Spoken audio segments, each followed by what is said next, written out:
देखिए, मैं राजेंद्र कुमार टेलर स्वामी केशवानंद उच्च माध्यमिक शिक्षण संस्थान लक्ष्मणगढ़ की ऑनलाइन क्लासों में आपका हार्दिक स्वागत करता हूँ।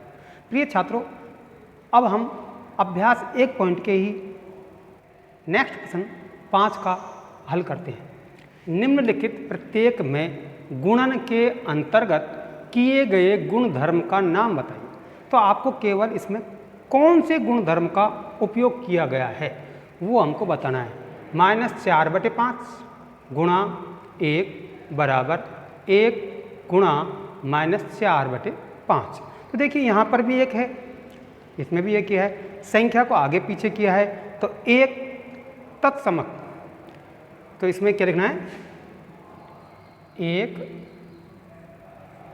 तत्समक गुण धर्म का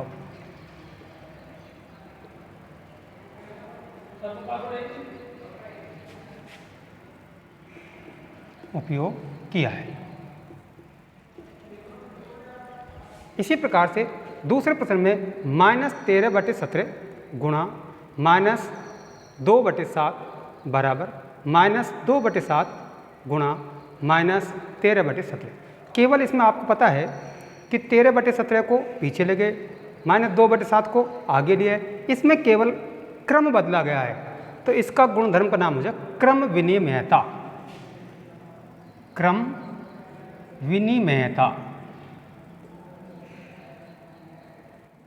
गुणधर्म से।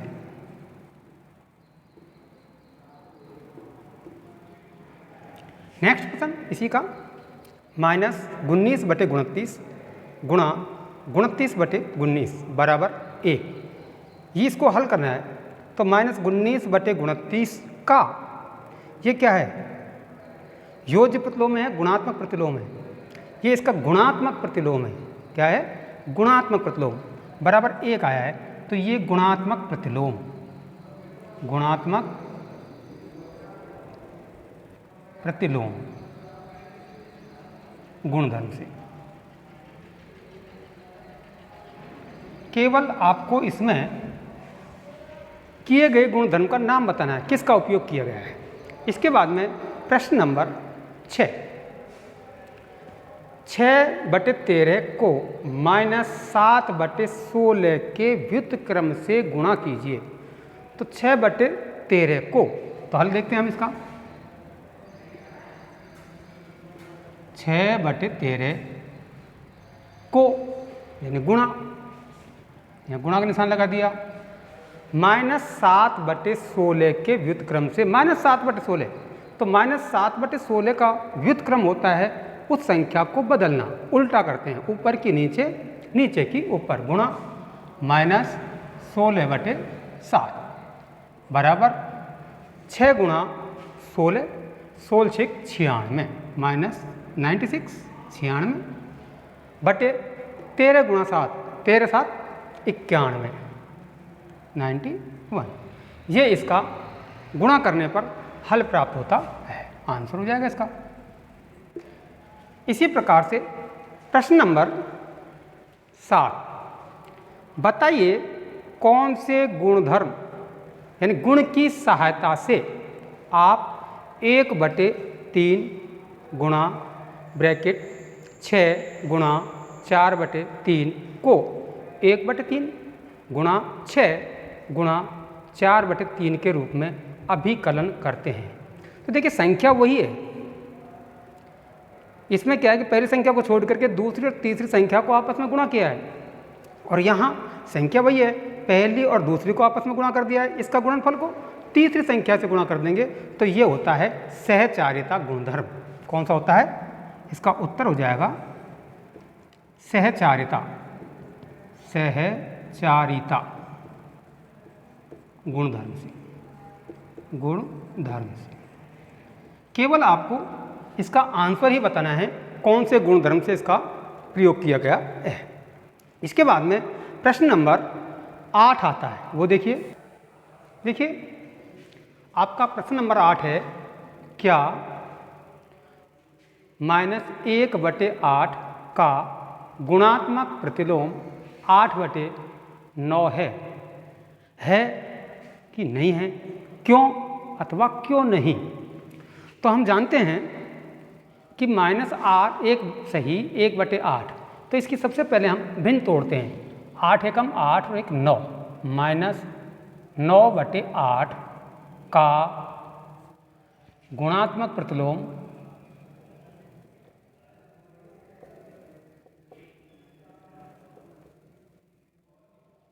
-8/9। अब ये गुणात्मक प्रतिलोम 8/9 है या नहीं है, तो इसका हमें सब पता चलेगा जब इसको गुणा करने पर हमें 1 प्राप्त होगा। तो हम देखते हैं -9/8 गुणा 8/9 बराबर 8 को 8 से काट दिया, 9 को 9 से काट दिया, तो माइनस का 1 प्राप्त होता है। तो गुणात्मक प्रतिलोम 1 ही आता है, गुणात्मक प्रतिलोम 1 ही प्राप्त होगा, चिन्ह नहीं आएगा उसमें माइनस का, प्लस का ही आएगा। तो है अथवा नहीं, नहीं, क्योंकि मान 1 प्राप्त नहीं हो रहा है।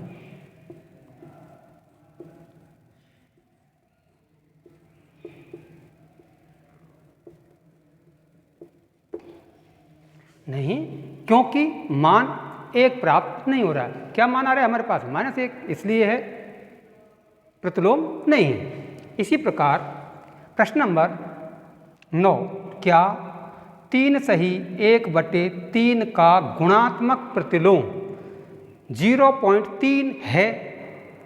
क्यों है, तो क्यों है अथवा क्यों नहीं है, ये आपसे पूछा गया है। तो ये संख्या है क्या 3 सही 1/3।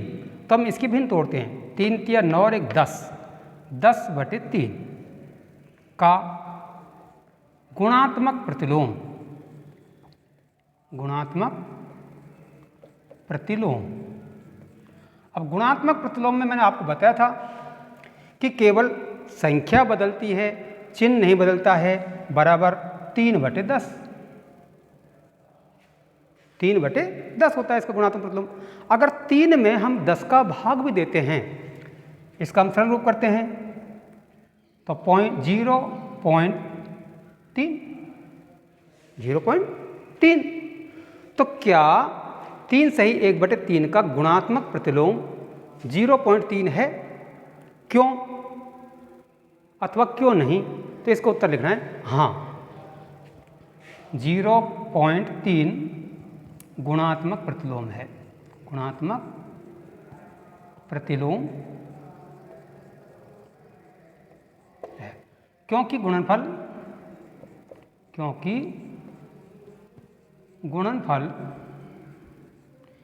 1 प्राप्त होता है।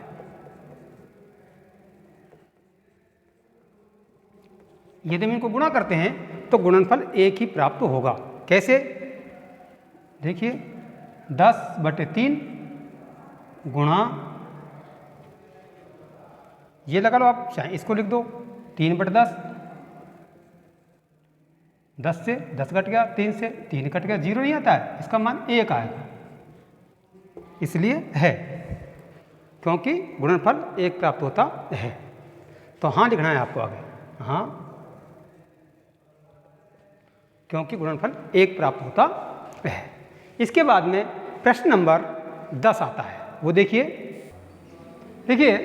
प्रश्न नंबर 10, लिखिए ऐसी परिमेय संख्या जिसका कोई व्युत्क्रम नहीं है।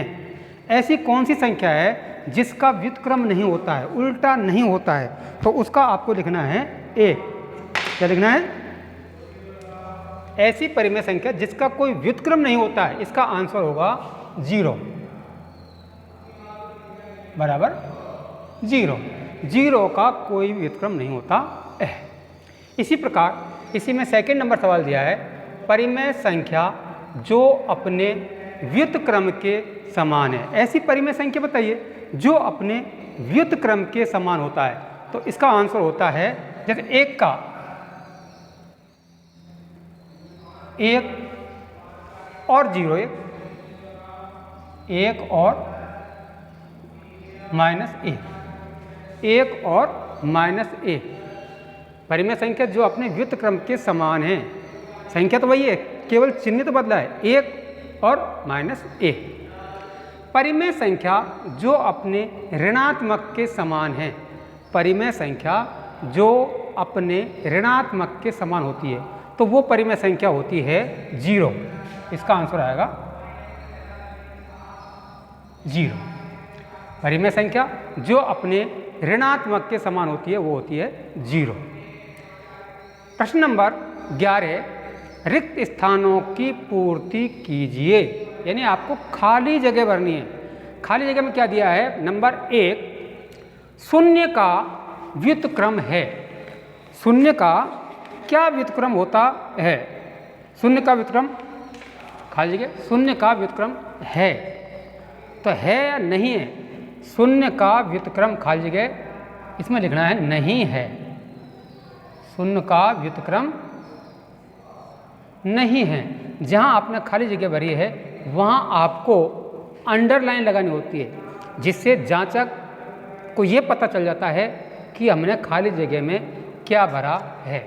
प्रश्न नंबर इसी का सेकंड है, संख्याएं खाली जगह तथा स्वयं के व्युत्क्रम है।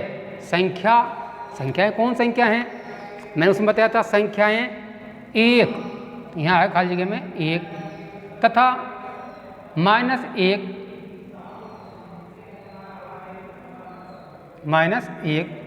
खाली जगह नीचे लगा दिया। स्वयं के व्युत्क्रम है, ये क्या है? स्वयं के व्युत्क्रम हैं। इसी में तीसरा है, -5 का व्युत्क्रम होता है।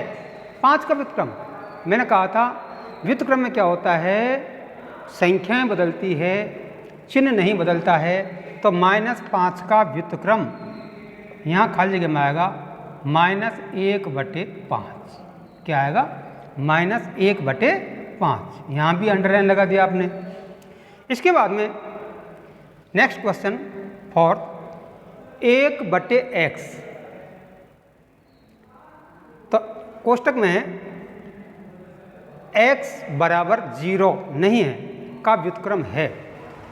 यहाँ 1/x है और x क्या है? 0 नहीं है, यहाँ पर का व्युत्क्रम होता है। इसका व्युत्क्रम क्या होगा? उल्टा क्या होगा? x/1 नहीं होगा, केवल x आएगा। तो 1/x ब्रैकेट x बराबर 0 नहीं है का व्युत्क्रम x, यहाँ क्या आ जाएगा? खाली जगह में x। तो आपको x भरना होता है। दो परिमेय संख्याओं का गुणनफल हमेशा, दो परिमेय संख्या होती है, उनका गुणनफल हमेशा परिमेय संख्या ही प्राप्त होती है। दो परिमेय संख्याओं का गुणनफल हमेशा परिमेय संख्या प्राप्त होती है। परिमेय संख्या है, ये लिख सकते हो परिमेय संख्या, परिमेय संख्या है।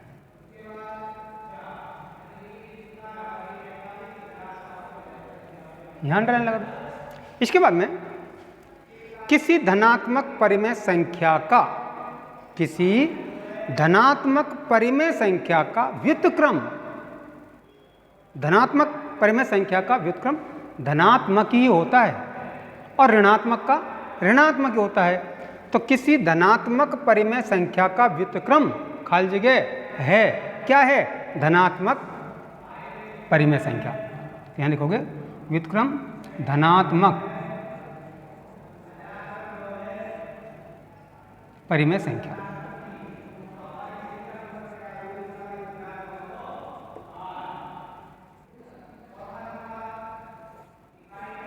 ये आपके रिक्त स्थान होते हैं। इसी प्रश्न के साथ आपका अभ्यास 1.1 संपूर्ण होता है। इनको आप ध्यानपूर्वक हल करें, ध्यान से पढ़ें, हमारे दिए गए नोट्सों का भी आप अभ्यास करें, तो निश्चित रूप से आपको ये अभ्यास संपूर्ण रूप से समझ में आ जाएगा। धन्यवाद।